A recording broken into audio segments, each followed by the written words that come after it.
Please please ऐसा वाला button दबाकर सब्सक्राइब कीजिए चैनल को और ऐसा वाला बटन दबाकर लाइक कर दीजिए और ऐसा वाला बटन दबाकर शेयर कीजिए। आपका एक शेयर हमारे लिए बहुत मायने रखता है। गीता के माता पिता बचपन में ही गुजर गए थी। वो अपने चाची के पास रहती थी। गीता के चाची बहुत ही लालची स्वभाव की थी। वो गीता की पसंद अंदर दिल से नहीं करती थी। एक दिन के बात हुआ कि गीता और चाची दोनों बाजार निकले। तभी बदमाश जग्गू दादा ने उसका रास्ता रोक लिया और गीता पर बुरी नजर डालने लगा। बुरा, हाय हाय, तनी हम पर भी मेहरबान हो जाओ गीता रानी। गीता के चाची बोली, जग्गू दादा थोड़ा बच्ची है, प्यार से बात किया करो। घर आना, चाय पानी पीना और प्यार से बात करना। जग्गू दादा यह सुनकर खुश हुआ और रास्ता छोड़ दिया और ये दोनों फिर अपने घर आ गई। गीता ने बोली, चाची आप उस गुंडे से इतना प्यार से क्यों बात कर रही थी? क्या प्यार से नहीं बात करती तो उससे का लड़ाई करती? वो इस इलाका का गुंडा है जग्गू दादा।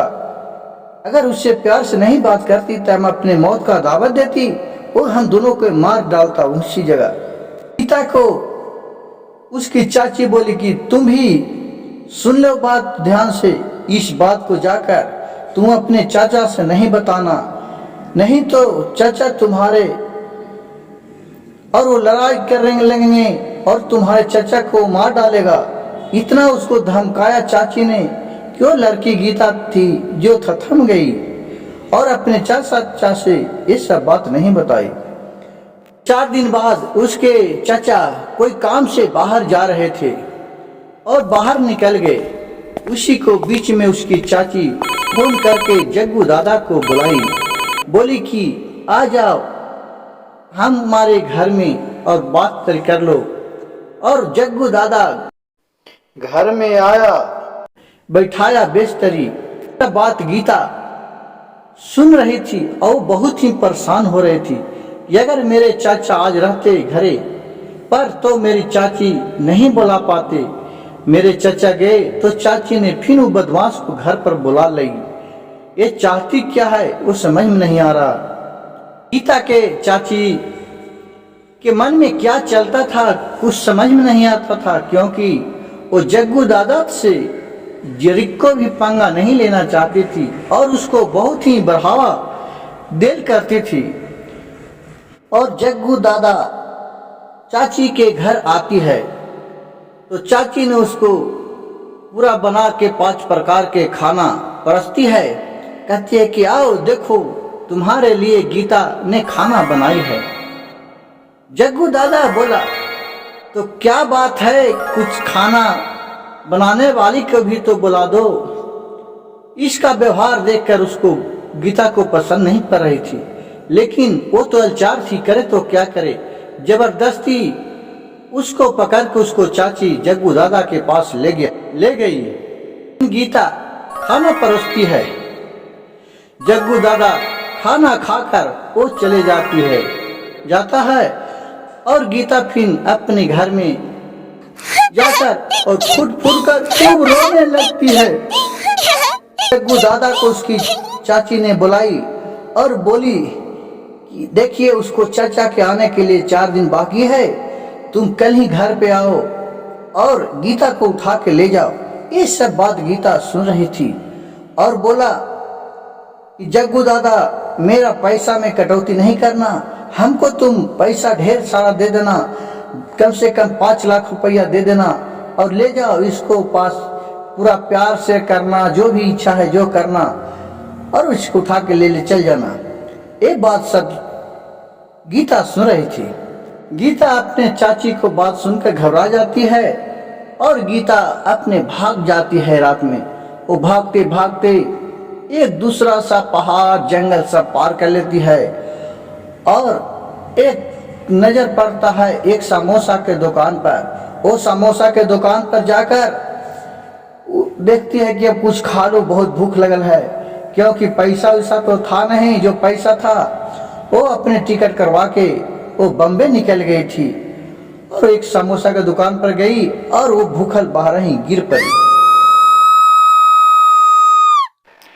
फिर दुकानदार का जो सेठ और सेठाइन थी इस लड़की को उठा के अपने दुकान में लाई और बैठाई और उसको पानी छीटी पानी पिलाई और उससे सब कहानी पूछी। वो सब कहानी बता दिया तो उसका दुकानदार बोलता है कि बेटी, मेरा भी एक बेटा था जो हमारे को छोड़ के शादी कर दिए, तो छोड़ के अपने वो दूसरा देश चला गया।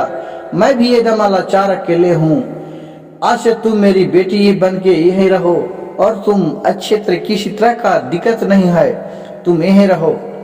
और वो खाने पीने लगी और फिर वहाँ रहने लगी। वो बूढ़ी माँ और बाप मान लिया वो दोनों के और अपने दुकान समोसा बनाने के लिए वो भी रहने लगी और पूरा दुकान को संभालने लगी। एक दिन के बात हुआ कि एक पेपर में देख रहा है कि लिखा है, उसका फोटो छपा है और उसका चचा लिखा है कि गीता तुम कहो भी है, तुम चले आओ, मेरा तबीयत ठीक नहीं है, मैं अब नहीं बच पाऊंगी पाऊंगा। एक बात पढ़कर गीता रोने लगी और वो अपने दुकानदार से को माँ पिता मान लिया था, उससे बोला कि पिताजी माँ जी, मैं अब घर जाना चाहते हैं मेरे चचा, ये देखिए पेपर में छापे हैं, वो हमसे मुलाकात करना चाहते हैं। कहा कि ठीक है बेटी जाओ, लेकिन एक घर को तुम भुलाना नहीं, फिर इसी घर में तुम चले आना। और फिर बेटी वहां से चली गई गीता।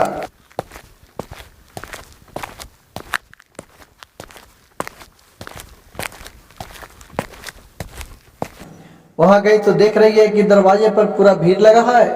वो समझ गई उसका चचा मर चुके थे और उसकी चाची बैठ के रो रही थी।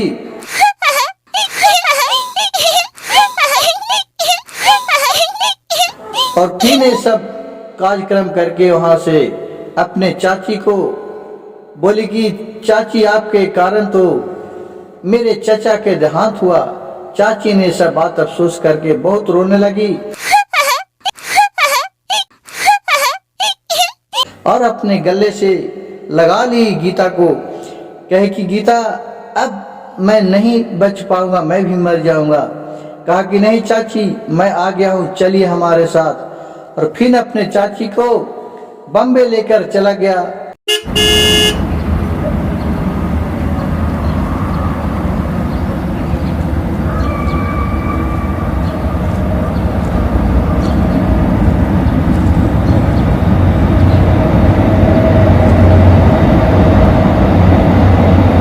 और अपने उस समोसा के दुकान पर उन्हीं के परिवार बन के रहने लगे।